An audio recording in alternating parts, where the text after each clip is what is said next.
ang adjective ay pang-uri, ano naman ang verb? Oh. Verb, ibon. Ibon, mali. kung ang English ng cotton ay bulak, ano naman ang English ng bulaklak? Kotondon. Sablay, di ba? Diyan wala. Hindi nga. Kung 84. 80 wala pa.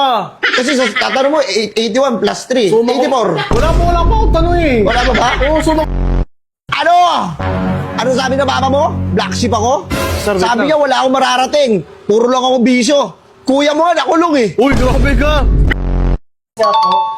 Uy, yung ba to? Saka pa. Kanina ko- Matandaan ka sa harapan ko, wala kang bastos ka. Grabe ka naman, sir. Sorry.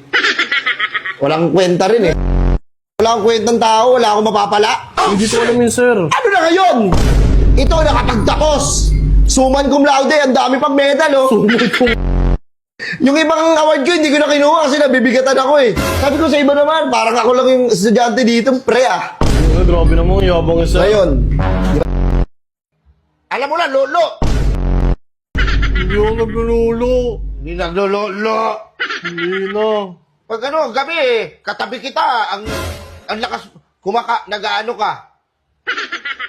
Anong ginagawa mo? Kumakamot. Kumakamot, ang tagal mo naman kumakamot, 3 minutes.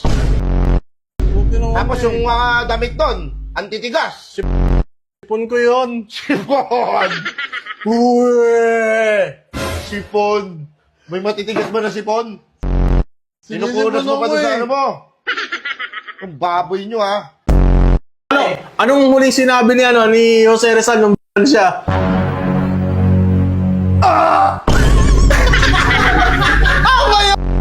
May sinabi siya nun! Ha? May sinabi siya nun! Ang sabi niya nun, I shall return. Hindi, kaya ano yun eh, kaya MacArthur Neri yun eh. Powerful kasi ang utak. Pag may utak ka, pag meron kang alam, lamang ang may alamang. alam.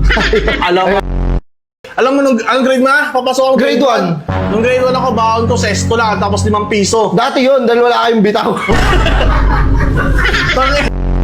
Oo. Oh. Oo. Sino ang unang-unang nakatapak sa buwan? Si Juan Carlos.